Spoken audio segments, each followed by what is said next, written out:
안녕하십니까. 대구 신암동 우리교회 용현 목사입니다. 성경 톡방송 97번째 시간으로 마태복음 1장 17절에 나오는 바벨론으로 사로잡혀간 후부터 그리스도까지 14대더라 할 때 14대더라 라고 하는 제목으로 함께 은혜를 나누고자 합니다. 오늘 함께 나눌 말씀은 마태복음 1장 17절 한 절만 보도록 하겠습니다. 마태복음 1장 17절 그런즉 모든 대수가 아브라함부터 다윗까지 14대요 다윗부터 바벨론으로 이거할 때까지 14대요 바벨론으로 이거한 후부터 그리스도까지 14대더라. 아멘. 지난주에 이어서 계속 말씀이 연결되어 있는 부분인데요. 지난주에는 예수 그리스도의 탄생의 책이다 라고 하는 부분 마태복음 1장 1절 가지고 말씀을 드렸습니다. 그래서 예수의 탄생에 대한 책에 대해 말씀을 하고 나서 이제 예수님의 족보가 이어서 계속해서 나오는데 마태복음 1장 17절까지 그 예수님의 족보에 대해서 말하고 있습니다. 그래서 족보에 대해서 말할 때 제일 먼저 아브라함의 아들 다윗의 아들 예수 그리스도를 할 때 아브라함의 아들을 또 다윗의 아들을 다 통과하고 나온다 그랬으므로 이 예수님의 족보에 대해서는 혈족에 대한 족보가 아니라 말씀을 이루고 따라오면서 그 말씀을 넘겨주는 족보다라고 하는 것을 아마 아셨을 것입니다. 그래서 마태복음 1장 1절에 아브라함과 다윗의 이름이 나오고 있는데 족보를 마무리하는 금방 본문으로 읽었던 마태복음 1장 17절에도 여기 보면 그런즉 모든 대수가 아브라함부터 다윗까지 14대요. 그 다음에 다윗부터 바벨론으로 이거할 때까지 14대요. 바벨론으로 이거한 후부터 그리스도까지 14대더라. 이렇게 말을 하고 있다라고 하는 것입니다. 이 말씀을 우리가 볼 때에 마태복음 1장 1절을 처음에 볼 때 마태복음 1장 1절을 처음 볼 때 여기 보면 아브라함의 아들 다윗의 아들 예수 그리스도의 탄생의 책이다 이렇게 해가지고 여기 보면 아브라함이 나왔고 다윗이 나왔습니다. 그래서 아브라함의 모든 말씀을 다 통과하고 왔고 다윗의 모든 말씀을 다 통과하고는 그 아들이 결국은 예수와 그리스도의 탄생되어지는 그래서 다 기록이 되면 책이 되어진다. 비블로스 책이 되어진다 라는 말씀을 드렸습니다. 그래서 이 말씀이 이렇게 기록됐는데 이 말씀을 우리가 다 이루기 위해서는 이 말씀을 이루기 위해서는 또 어떤 말씀을 했냐면요. 히브리서 11장 1절을 말씀을 지난번에도 한번 말씀을 드렸습니다. 히브리서 11장 1절의 말씀을 보면 믿음은 바라는 것들의 실상이요 보지 못하는 것들의 증거니라고 하는 말씀이 있습니다. 이럴 때 여기서 믿음은 바라는 것들의 실상이요 보지 못하는 것들의 증거니 할 때 여기서 믿음이라고 하는 것은 뭐예요? 바라는 것은 소망이죠. 믿음은 소망하는 것들의 실체가 되어야 된다. 실상이 되어야 된다라고 그렇게 말씀을 드렸을 때 여기서 실상이라고 하는 게 뭐냐면 실체 이렇게 말씀을 드렸어요. 이 실상이라고 하는 것은 휘포스타시스라고 하는 이 단어인데 원조하에 있는 상황을 말할 때 구체적으로는 본질, 실상, 실체 이런 뜻으로 쓰였다라고 하는 것이죠. 그럼 뭐예요? 우리가 이 믿음이라고 하는 것은 뭐냐면 우리가 소망하는 것들을 실제로 이루어졌을 때 본질을 이루었을 때를 갖다가 믿음이다 그렇게 말씀을 드린다 그랬어요. 그래서 믿음의 실체가 되어진다라고 하는 것은 우리가 믿는 것은 바라는 것은 무엇이고 믿는 것은 뭐라고 그랬었냐면 바라는 것들은 우리가 하나님의 아들이 되는 것을 소망하고 있다. 내가 하나님의 아들을 소망하고 있는 것이 이게 소망인데 그것을 이루어지는 것이 믿음의 실체라고 그랬으니까 다 하나님의 아들을 이루어지는 것을 볼 때 그 실체가 되어진 것을 볼 때 믿음이 되었다 이렇게 얘기를 하는 거잖아요. 그래서 믿음이라고 하는 건 그냥 막연한 것이 아니라 실체가 되는 것을 갖다가 믿음이다 이렇게 말씀을 했기 때문에 처음에 마태복음 1장 1절에서 아브라함의 아들 다윗의 아들 예수 그리스도의 탄생이 책이라 라고 했던 그것이 이제 다 기록되어지면 실체가 되어진다 라고 하는 것이라고 그렇게 말씀을 드렸습니다. 그래서 이제 그 실제가 되어서 실체로 나타나는 것이 마태복음 1장 1절에 예수 그리스도의 탄생의 책이 되어지는 그것이 다 기록되어지면 실제로 예수가 탄생되어지는 거다 이렇게 말씀을 드렸잖아요. 그랬을 때 이 예수가 이제 탄생되어지는 그 과정을 우리가 마태복음 1장 1절이라고 그랬고 그래서 그것을 갖다가 쭉 족보로 기록해서 나온 게 2절부터 해가지고 16절까지 쭉 해서 보면 뭐 아브라함은 이삭을 낳고 이삭은 야곱을 낳고 야곱은 유다와 그 형제를 낳고 이렇게 해가지고 계속해서 쭉 해서 그 이제 족보가 이어지고 있습니다. 족보가 이어지고 있어서 쭉 보면 15절에 엘리웃은 엘리야살을 낳고 엘리야살은 마단을 낳고 마단은 야곱을 낳고 그리고 야곱은 마리아의 남편 요셉을 낳았으니 마리아에게서 그리스도라 칭하는 예수가 나시니라. 그래서 예수 탄생의 그 족보가 나왔죠. 그래서 요거를 갖다가 1장 17절에 가서는 이제 이 족보를 갖다가 어디부터 어디까지가 몇 대고 어디부터 어디까지가 몇 대다 이렇게 말씀하고 있는데요. 그래서 그런즉 모든 대수가 아브라함부터 다윗까지 14대요 해서 여기서 이게 한 단락으로 끊었습니다. 그리고 다윗부터 바벨론으로 이거할 때까지 14대요. 그래서 두 번째 단락으로 끊었고 바벨론으로 이거한 후부터 그리스도까지 14대더라. 이렇게 해서 14대 여기 보면 14대 또 14대 또 14대 이렇게 해가지고 14대로 이렇게 세 부분으로 나눠서 이야기를 하고 있는 것을 볼 수가 있습니다. 그래서 결국은 14대다 할 때 14대 14대라고 하는 거 이제 14라고 하는 그 의미가 중요한 의미가 있다라고 하는 것입니다. 여기서 마태복음 1장 17절에 보면 나오는 내용이 여기에 14대더라. 처음에 여기 보면 처음에 모든 대수가 아브라함부터 다윗까지 14대더라. 아브라함부터 다윗까지가 14대더라. 14대더라. 그래서 14대라고 하는 게 원어를 보면 원어 나오는 이 원어에 여기 나오는 이 원어에 14대라고 하는 것이 뭐냐면 데카테세레스라고 하는 요 단어가 14를 뜻하는데 14대라고 하는 것입니다. 그래서 이 14대라고 하는 것은 어디서 유래했냐? 1176과 5064에서 유래했다 그랬어요. 그래서 1176과 5064라고 하는 걸 찾아보면 14이라고 하는 의미인데 1176과 5074를 한번 찾아보도록 하겠습니다. 여기에 나오는 내용 중에 이게 1176과 여기 보면 1176 먼저 찾아보면 1176은 데카 하면 10, 열 이런 뜻이라고 하는 것을 알 수 있어요.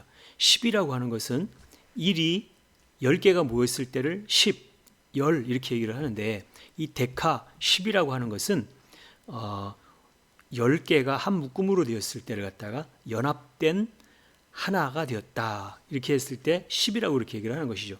10개, 하나가 10개가 이렇게 모였을 때 그 한 묶음이 된 걸 갖다가 온전한 연합을 이룬 하나가 되었다. 이렇게 얘기할 때 그걸다가 10 온전한 연합을 이룬 하나가 되었다. 이런 뜻을 말하고 있다라고 하는 것이죠. 그 다음에 또 한 가지 이제 14 할 때는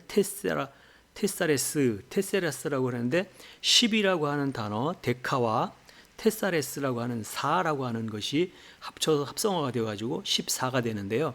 그래서 테사레스를 찾아보면 5064 이제 5064를 찾아보면 이게 이제 4, 넷 이런 뜻으로 나옵니다. 테사레스, 넷, 4 이렇게 말씀하고 있다라고 하는 거죠. 넷이고 4라고 하는 것은 네 개를 말한다. 그래서 여기서는 14라고 하는 것은 무슨 뜻이냐면 14라고 하는 것은 여기가 14가 한 단어였잖아요.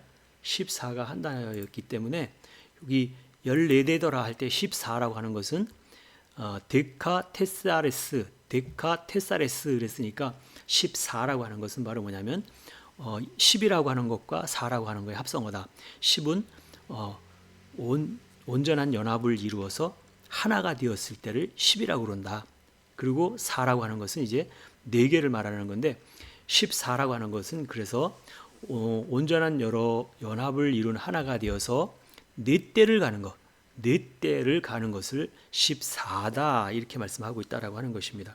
그래서 하나님의 7대가 있는데요. 하나님의 7대가 있는데 창조의 7일을 하루를 한 날로 잡아서 7대 이렇게 얘기할 때 한때부터 7대가 있다라고 하는 것을 말씀을 드렸습니다.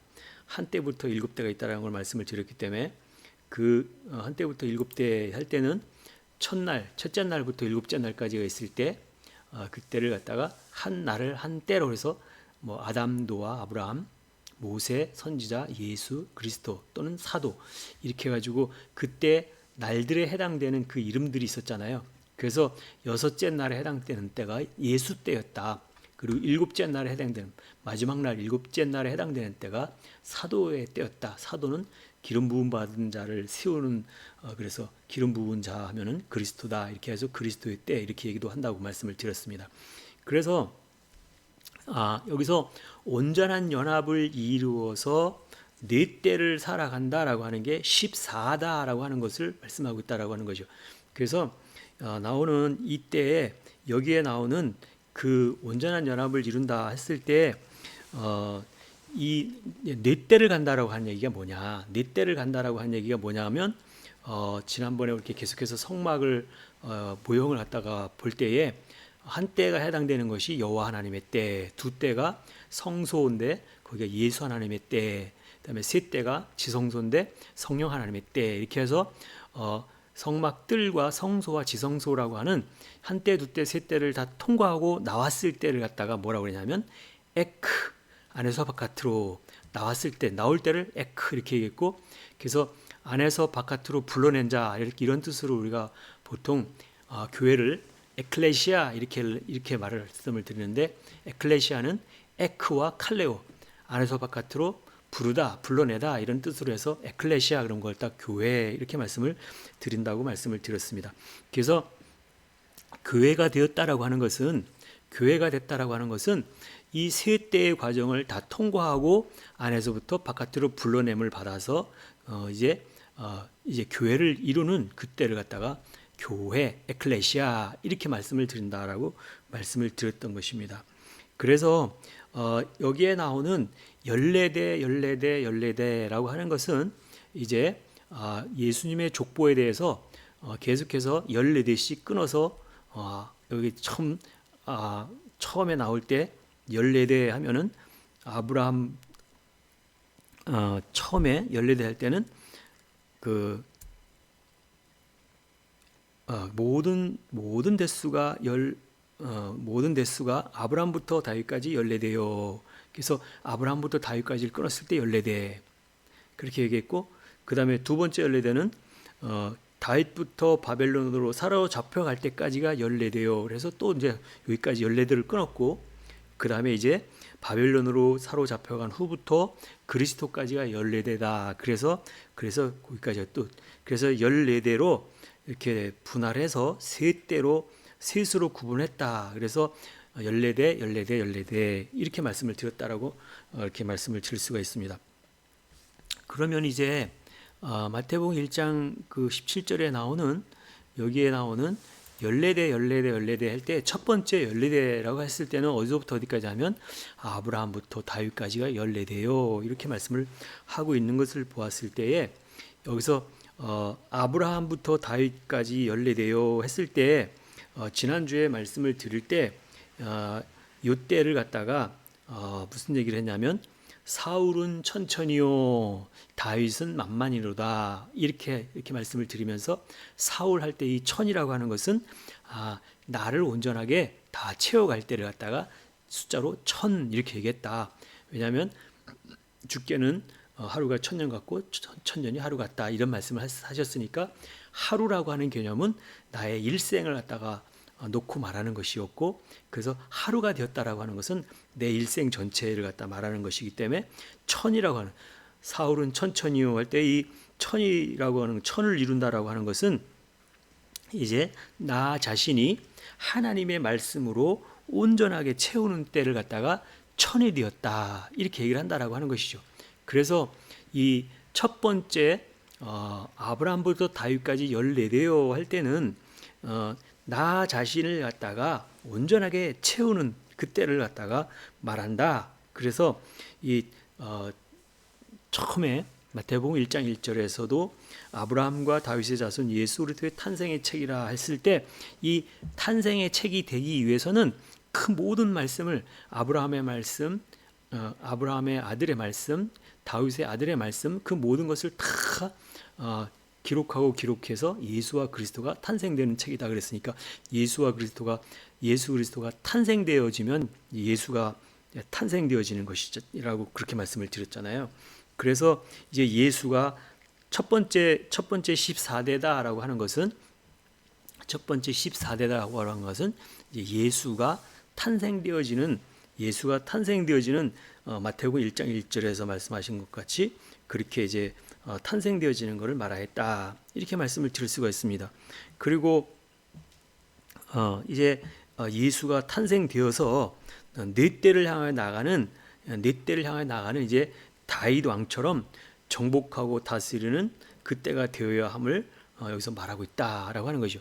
뭐 탄생된 것이 있어야지 뭐 나가기를 할 텐데 탄생되는 거가 없으면 안 되죠. 그러니까 우선은 예수가 탄생되어지는 것이 있어야 된다. 그렇게 말씀을 드렸고 두 번째 이제 14대라고 하는 것은 다윗부터 바벨론으로 사로잡힐 때까지를 말한다. 두 번째 14대는 여기 보면 다윗부터 바벨론으로 이거할 때까지 14대요 라고 하는 이 두 번째 14대는 뭐에 해당되는 것이냐. 다윗은 아까 사울은 천천히요 다윗은 만만이로다 했을 때 다윗 하면 만이라고 그랬죠. 1만 만자 해가지고 다윗은 만이로다 할 때 이 만이라고 하는 것은 이제는 나를 온전하게 다 채우고 이룬 상태라고 하면 이제는 다른 사람들을 인도해주고 다스리는 왕의 때가 되었다라고 하는 것이죠. 이제 왕의 때가 되었다. 다윗이라고 하는 것은 만이라고 하는 의미고, 만이라고 하는 것은 나로서는 온전하게 다 이루고 이룬 것을 가지고 다른 사람들을 갖다가 인도해주고 다스리는 왕이 되었을 때를 갖다가 그때를 갖다가 만이다 이렇게 말씀을 드렸잖아요. 그래서 왕이 되었다라고 하는 것은 만왕의 왕이고 만주의 주라고 하는 것은 예수를 갖다가 만왕의 왕 우리가 이렇게 보통 부르시잖아요. 그랬을 때 이제 그들을 갖다가 바른 길로 다른 사람들을 인도해주고 다스려가는 그때 왕의 때가 되었다면 이제 두 때에 해당되는 그때를 말하는 것이로구나. 다윗부터 바벨론으로 이거할 때까지 14대다 하는 것은 그때를 말하고 있다라고 하는 것이지요. 그래서 바벨론으로 이거한다라고 할 때 여기서 다윗 왕 때로부터 바벨론으로 잡혀갈 때까지 할 때 이 바벨론이라고 하는 것은 뭐냐? 여기 바벨론이라고 하는 단어가 나오잖아요. 바벨론으로 이거할 때까지 할 때 이 바벨론이라고 하는 것은 뭘 갖다 바벨론이라고 하냐면 이 바벨론이라고 하는 것은 당시에 가장 큰 성을 갖다가 바벨론 성 이렇게 얘기를 했다라고 하는 것이죠. 바벨이라고 하는 것은 뭘 갖다 바벨이라고 하냐면 창세기 11장에 나오는 바벨탑을 쌓았던 그때가 바벨. 그래서 바벨탑을 쌓았던 그때처럼 하나님의 말씀으로 하나님께 하늘에 도달되려고 했던 그들이 바벨탑을 쌓았던 것 같이 하나님의 말씀으로 가장 높아진 상태를 갖다가 바로 바벨론으로 이거할 때까지 14대더라 이렇게 말씀을 드릴 수가 있다라고 하는 것이죠. 그래서 바벨론성으로 이거 할 때까지 할 때 이 바벨론이라고 하는 것은 하나님의 말씀으로 가장 높이까지 쌓아야 되는 어떤 그런 상태까지 되어지는 것은 맞는데 이 바벨론성이라고 하는 것은 또 뭐냐면 반드시 무너져야 될 성이다. 반드시 무너져야 될 성이라고 하는 것입니다. 그래서 화로다 하면서 바벨론성이 나중에는 완전히 무너진다라고 하는 그런 계시록의 말씀도 있었던 것을 기억을 하실 것입니다. 그래서 바벨론성은 이제 하나님의 말씀으로 가장 최고의 높이까지 쌓았던 성이 바벨론성이라고 볼 수도 있겠지만 또 반드시 무너져야 될 성이기도 하다 이렇게 말씀을 드렸어요. 그래서 네 때의 사역을 통해서 하나님의 말씀으로 가장 높이 쌓았는데 가장 높이 쌓은 데까지 나가야 된다라고 하는 것을 여기서 보여주고 있다라고 하는 것이죠. 그리고 이제 세 번째 여기 보면 바벨론으로 이거한 후부터 그리스도까지 14대더라 라고 세 번째 14대라고 하는 부분이 나오고 있습니다. 여기에 보면 이제 큰 성 바벨론이 화를 당하고 무너져야 하는 것처럼 나라고 하는 것이 없어지고 이제 사로잡혀 갔던 그곳에서 다시 회복되어서 하나님의 아들 그리스도의 장성한 분량이 충만한 데까지 이르러서 이제 그 사역을 하는 것을 말씀하고 있다라고 하는 것을 말씀하고 있습니다.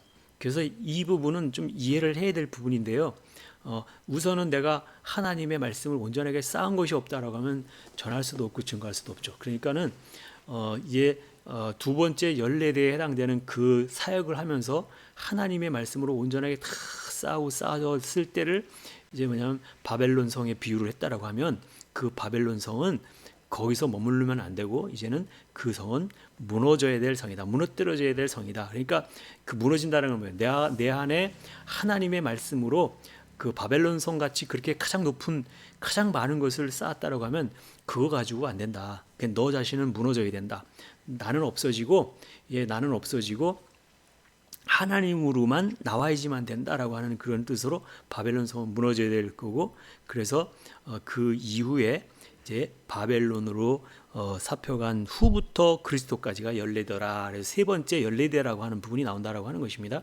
그래서 이 바벨론으로 이거한 후부터 나중에 이제 다시 돌아오잖아요. 다시 예루살렘으로 돌아오는 것을 보는데 이제 바벨론으로 이거한 후부터 그리스도라고 하는 것은 마지막 14대에 해당되는 그 이름이 바로 그리스도까지 14대요 이렇게 말씀을 했다라고 하는 것은 무엇을 의미하냐면 이제 나라고 하는 것이 다 없어지고 사로잡혀갔던 그곳으로부터 다시 회복되어 가지고 하나님의 아들이신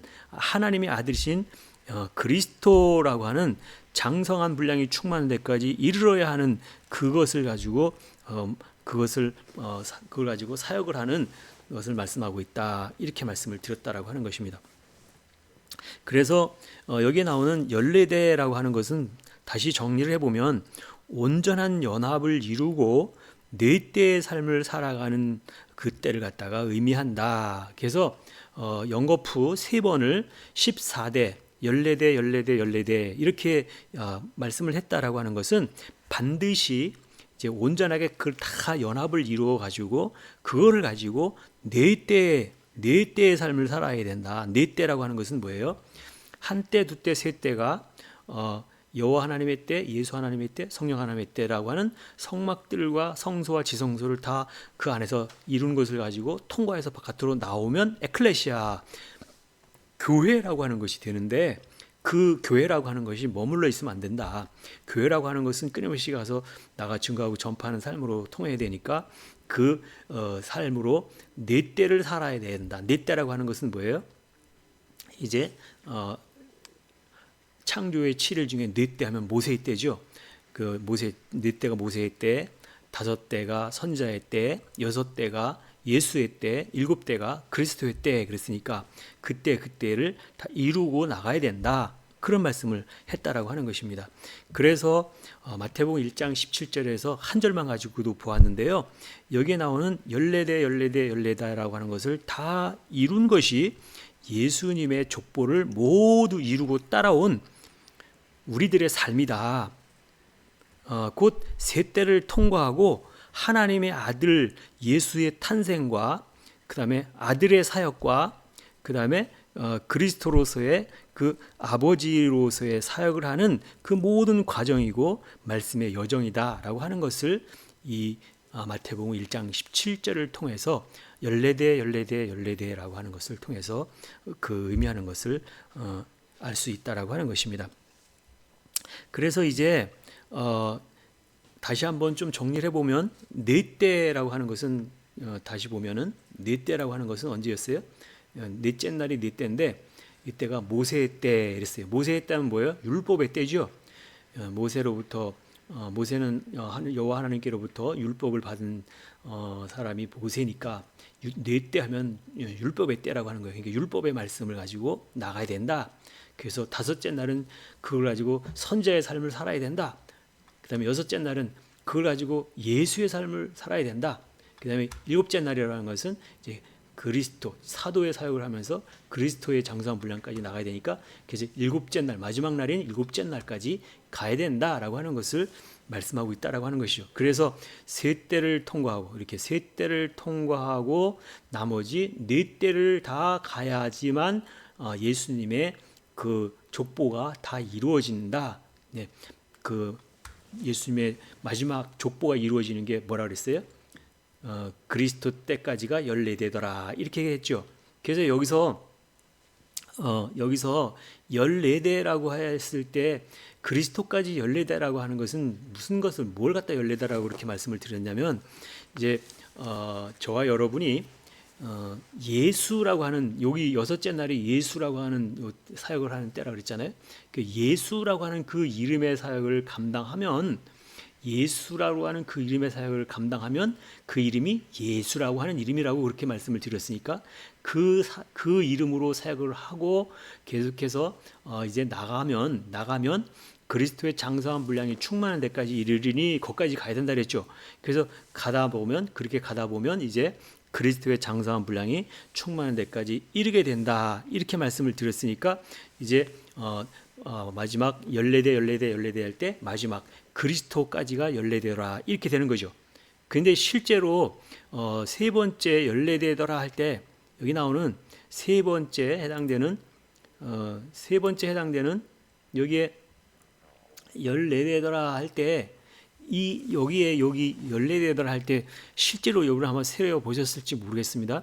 여기 보면 바벨론으로 이관 후부터 그리스도까지 14대더라 할 때 여기 그 실제로 쭉 세어 보면 여기 보면 바벨론으로 이거할 때에 뭐 요시아는 여고냐를 낳고 형제를 낳았으며 바벨론으로 이거한 후에 여고냐는 스알디를 낳고 스알디는 이렇게 해서 이걸 다 세어 보면은요 실제로 13대밖에 안 돼요. 13대. 여기 보면 16절에서 야곱은 마리아의 남편 요셉을 낳았으니 마리아에게서 그리스도라 칭하는 예수가 나시니 할 때 그리스도라 칭하는 예수가 난다. 이 그리스도 여기까지 세어 보면 13대밖에 안 된다라고 하는 거예요. 그럼 왜 13대밖에 안 되냐? 예수라고 하는 그 이름이 바로 뭐랬어요? 백성들에게 죄를 알린 사람들에게 죄를 알리는 그 이름이 예수다. 그랬으니까 무슨 얘기예요? 여기 예수라고 하는 그 이름의 사역을 감당하는 저와 여러분의 이름이 거기 들어가서 그 사역을 하면 마지막에 일곱째 날이 그리스도의 때라고 그랬으니까 그리스도까지 가면 어떻게 되는 거예요? 이제 그 사역을 감당하는 내 이름이 거기 들어가고 여러분의 이름이 거기 들어가고 그래서 그 이름이 예수라고 하는 이름으로 갔을 때 그리스도까지 가니까 14대가 되는 거 맞죠? 여기 기록된 것은 13대밖에 없지만 각자 여러분의 예수의 사명을 감당했던 예수의 이름으로 사명을 감당했던 그 사람들의 이름이 들어가서 그 사람들이 그리스도의 장성한 분량까지 가게 되면 13대를 지나서 14대까지 그리스도까지 가는 것이죠. 그거를 말하고 있다라고 하는 것입니다. 그래서 여러분의 이름이, 저와 여러분의 이름이 예수님의 족보 안에 그 이름이 들어간다, 이렇게 말씀을 드렸던 것입니다. 그래서 이제 그 때를 이루면 예수라고 하는 그 이름으로 결국은 그리스도까지 가면 네 때를 이루는 것이다, 이렇게 말씀을 드렸다라고 하는 것이죠. 그래서 여기까지만 말씀을 드리고 나면 그러면 14대를 갖다가 얘기를 했는데 그럼 어떻게 하라는 거냐라고 또 이렇게 반문할 분이 있을지도 모르겠습니다. 그래서 실제로 14대를 이루기 위해서는 어떤 일을 해야 되는가라고 하는 부분에 말씀을 드리기 위해서 마태복음 9장 1절로 8절의 말씀을 한번 보도록 하겠습니다. 마태복음 9장 1절에 보면 예수께서 배에 오르사 건너가 본 동네에 이르시니 침상에 누운 중풍병자를 사람들이 데리고 오거늘 예수께서 저희의 믿음을 보시고 중풍병자에게 이르시되 소자야 안심하라 네 죄사함을 받았음이니라. 어떤 서기관들이 속으로 이르되 이 사람이 참남하도다. 예수께서 그 생각을 아시고 가라사대 너희가 어찌하여 마음에 악한 생각을 하느냐. 네 죄사함을 받았느니라 하는 것과 일어나 걸어가라 하는 말이 어느 것이 쉽겠느냐. 그러나 인자가 세상에서 죄를 사하는 권세가 있는 줄 너희로 알게 하려 하노라 하시고 중풍병자에게 말씀하시되 일어나 네 침상을 가지고 집으로 가라 하시니 그가 일어나 집으로 돌아가거늘 무리가 보고 두려워하여 이런 권세를 사람에게 주신 하나님께 영광을 돌리니라. 이렇게 마태복음 9장 1절로 8절까지의 말씀을 읽어봤어요. 이 부분을 보면 여기서 무슨 14대라고 하는 말씀이 어디 나왔냐, 이렇게 말씀을 또 하실 분이 있을 터인데요. 여기에 나오는 이 사역이 바로 14대라고 하는 게 뭘 갖다가 뜻하는지 말해주고 있는 부분이 있다라고 하는 것이죠. 그래서 이제 이 마태복음 9장이라고 하는 것은 먼저 마태복음 5장, 6장, 7장은 산상수훈 설교를 한 그런 부분이고요. 마태복음 8장, 9장 이게 이어서 나오는 게 뭐냐면 마태복음 8장에서 처음으로 바로 앞에 있는 마태복음 8장에서 처음으로 무슨 얘기냐면 예수께서 산에서 내려오시니 허다한 무리가 쫓으니라. 그래서 산상수훈 설교가 끝나고 산에서 내려오는 때가 마태복음 8장 1절인데 그때 한 문둥병자가 나오고 그 다음에 중풍병자가 나오고 그 다음에 베드로의 장모의 열병이 나오고 여기 보면 베드로의 장모의 열병이 나오고 그 다음에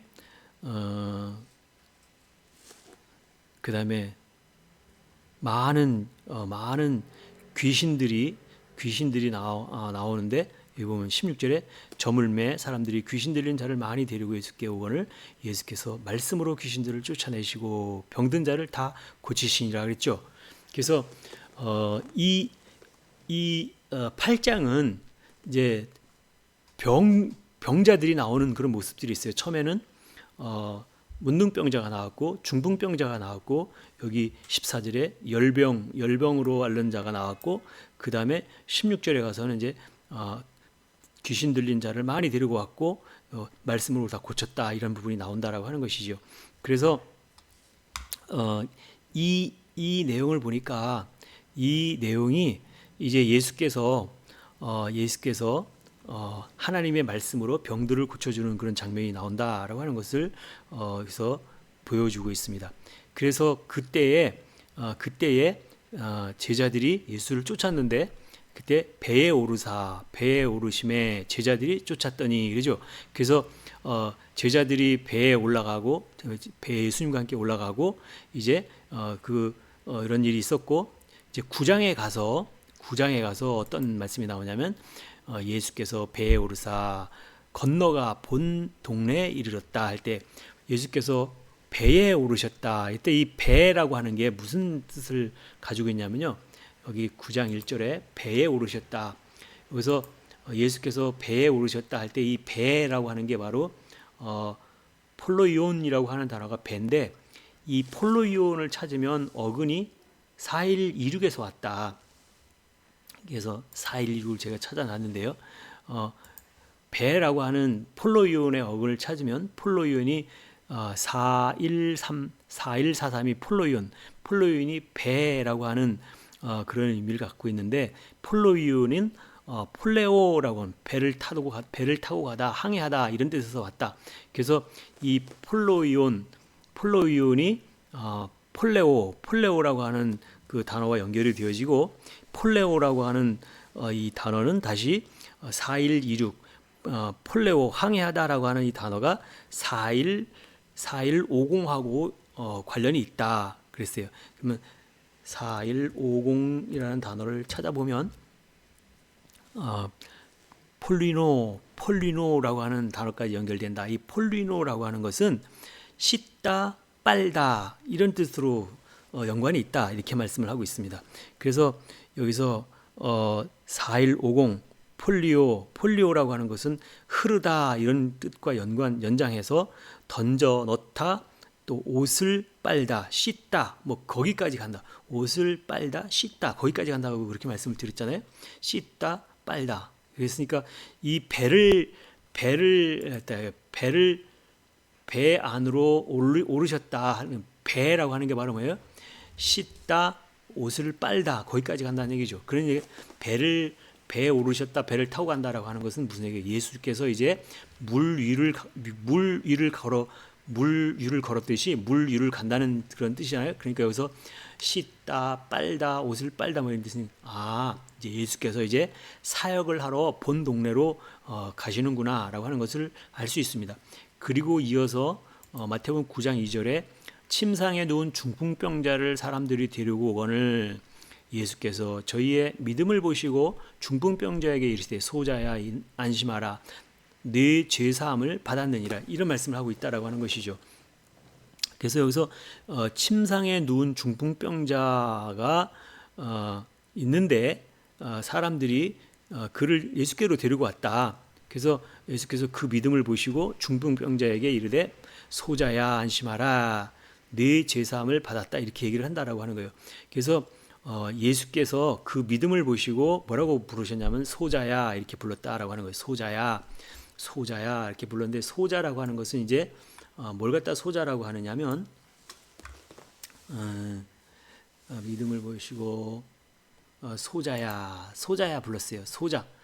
우리는 소자야 그랬는데 여기 보니까 테크논이라고 하는 단어예요. 테크논이라고 하는 것은 어린이 나아진 것으로 자식 이런 뜻이라고 그랬다. 소자야 이렇게 불렀는데요. 어린이, 아이 또는 자식 이런 뜻이라는 거예요. 아이야 이렇게 불렀다는 얘기죠. 이제 나아진 아이라 그러면 새롭게 거듭난 아이가 바로 테크논 아들인데 테크논이라고 하는 이 단어는 이제 새롭게 거듭났다라니까 이제까지는 자기가 말씀을 많이 알고 많이 안다고 해서 가장 많이 안 장로의 어떤 그 위치까지 갔다 할지라도 여기서 거듭났다라고 하는 테크논이라고 하는 소자야 이렇게 불렀던 건 새롭게 태어난 아이다라고 하는 그런 뜻이라고 하는 거죠.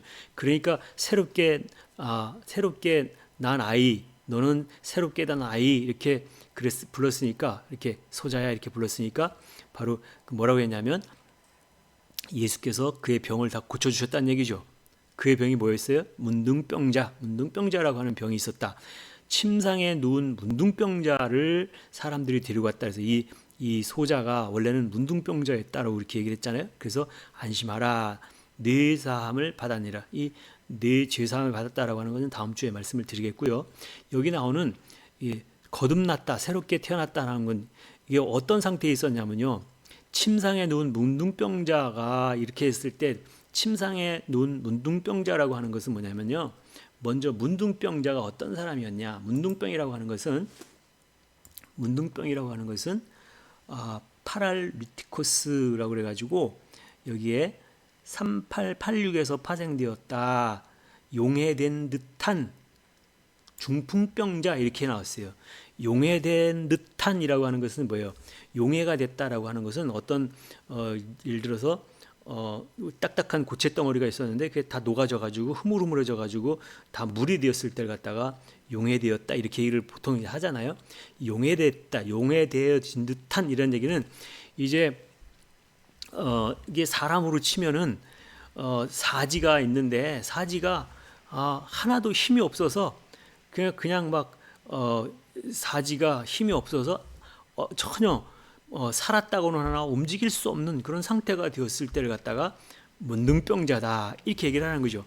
내가 어떤 일을 해보려고 해도 할 수도 없고 힘이 없어서 그냥 용해된 듯한 사지가 있으나 아무것도 움직여낼 수 없는 그런 때가 바로 문둥병자다 이렇게 말씀을 드리는 것이라고 하는 것이죠.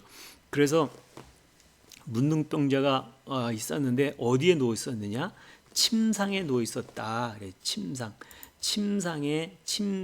위에 누여 있었다 그랬어요. 침상이라고 하는 것은 바로 뭐냐면 클리네라고 해요. 침상 이렇게 얘기했죠. 침상이라고 하는 것은 그 위에 침상 위에 누여 있었다는 발로라고 하는 게 바로 던지다 뭐 이 뜻인데 그 침상 위에 그렇게 이렇게 누여 있었다.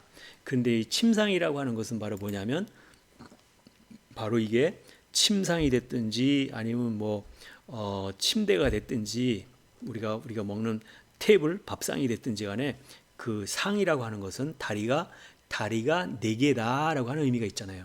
다리가 4개다라고 하는 것은 우리가 마태복음 1장 17절에 14대 할 때 14대 14라고 하는 거 10이라고 하는 것은 데카는 온전한 연합을 이루어서 하나가 된 것을 갖다가 데카 이렇게 했고 그다음에 테사레스라고 하는 것은 4 이렇게 얘기했어요. 4라고 하는 것은 4대를 가야 되는 때를 갖다 말한다 그랬으니까 그 4가 바로 여기서 침상할 때 이 다리가 4개다라고 하는 이 4대를 말한다. 그러니까 4대에 그렇게 이렇게 던져져 있는 그때를 말한다고 하는 거죠. 그러니까 이게 무슨 얘기냐면 우리가 지금은 내 자신 스스로가 움직여낼 수도 없는 용해된 듯한 사지를 가지고 있다라고 하나 움직여낼 수 없는 그런 상태가 문둥병자라고 했는데 이제 예수께서 그를 다 고쳐주셨다 이렇게 얘기하잖아요. 고쳐주셨다.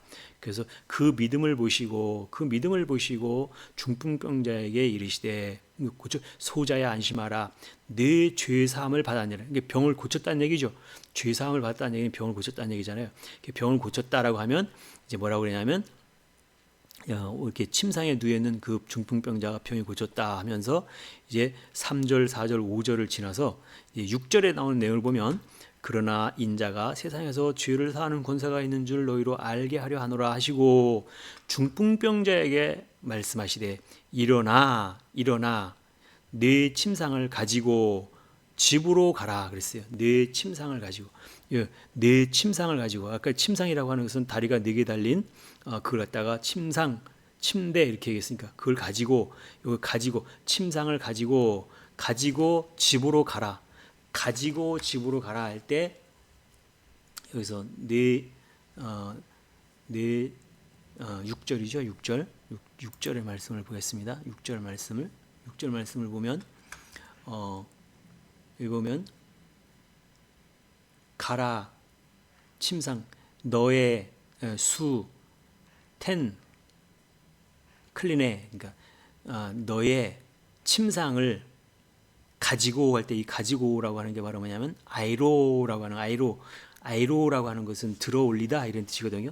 그러니까 너의 침상을 가지고 들어 올리고 가라 그랬어요. 그러니까 가라가 뭐냐면 휘파고는 휘포와 아고의 합성어인데 휘포는 아래로 아고는 인도하다 아래로 인도하다 아래로 이끌다 이런 뜻이죠. 그게 무슨 얘기예요? 내 침상을 들어 올려서 이제 내가 아래로 이끌어라 하는 얘기는 이제 네가 네 때의 삶으로 살라라고 하는 것을 명령하고 있다라고 하는 것이죠. 네 때의 삶으로 가라. 휘파고 할 때 VMPAYS라고 하는 V는 동사, M은 명령법, P 현재 A 능동태 2인칭 단수를 썼다는 얘기죠. 그러니까 누구예요? 지금 내 앞에 있는 사람을 갖다가 말할 때 2인칭이라 그러니까 너한테 얘기를 하는 건데 뭐라고 하냐면 가라. 가라는 얘기는 휘파고 하는 얘기는 아래로 이끌어라. 그러니까 가서 네 때의 삶을 살라 이런 뜻으로 얘기하고 있다라고 하는 것이지요. 그래서 여기 이 침상에 누운 그 중풍병자가 고침을 받아서 예수께서 이제 내 침상을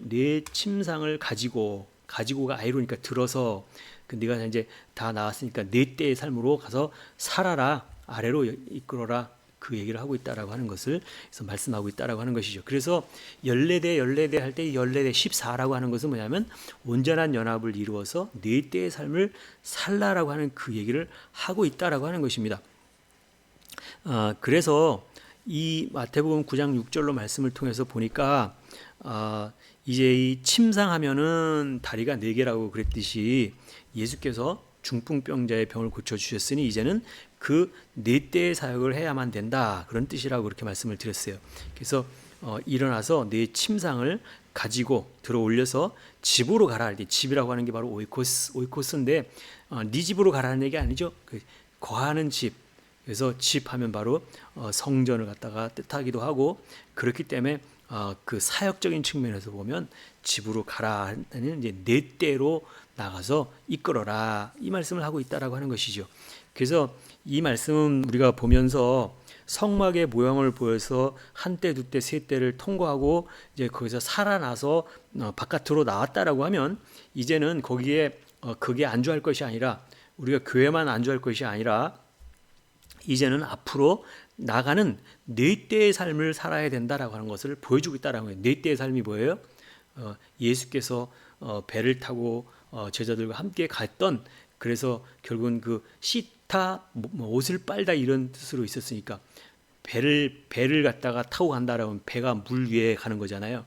그래서 그렇듯이 물은 곧 하나님의 말씀이니까 그래서 결국은 그 하나님의 말씀으로 사역을 하라. 아래로 이끌라 이런 뜻으로 말씀하고 있다라고 하는 것을 여기서 말씀하고 있다라고 하는 것입니다.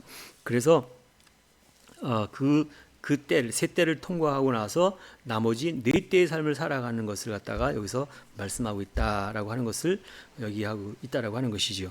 그래서 예수님의 족보에서 14대라고 하는 그 14라고 하는 의미가 10이라고 하는 것은 온전한 연합을 이룬 하나를 갖다 말하는 것이었고 넷이라고 하는 것은 네 때를 말하는 것이었다. 그래서 온전하게 연합을 이룬 하나가 되어서 네 때의 길을 가야만 한다라고 하는 그게 연속적으로 3번이나 반복해서 말씀하고 있다라고 하는 것이죠.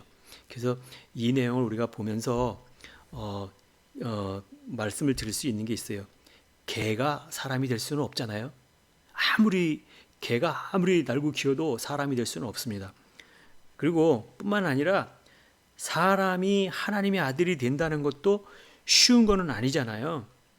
그러나 그릇이 있는데 아니면 단지가 있는데 그 그릇에 무엇을 담느냐에 따라서 그 담긴 것에 그 주체가 되는 것이 바로 뭐냐면 그릇이에서 물을 담으면 물단지, 금은 보화를 담으면 보물단지 뭐 그렇게 되듯이 그 안에 무엇을 담느냐가 중요하다라고 하는 것이죠. 그래서 나라고 하는 그릇에다가 나라고 하는 것을 완전히 싹 다 비워내고 빈 그릇을 만들었을 때 빈 그릇에다가 그 비워낸 그릇에다가 거기다가 물을 담으면 물 항아리가 되어지고 보물을 담으면 보물 항아리가 되듯이 하나님의 말씀으로 가득 채워지면 뭐가 되는 거예요?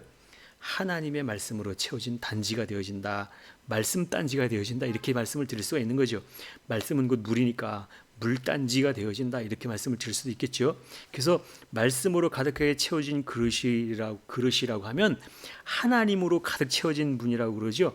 하나님으로 가득 채워진 문과 이렇게 같다라고 하는 의미로 우리가 볼 수 있으니까 하나님의 말씀만 나오고 툭 건들면 하나님의 말씀만 나오는 자이면 바로 그가 하나님의 아들 아닌가요?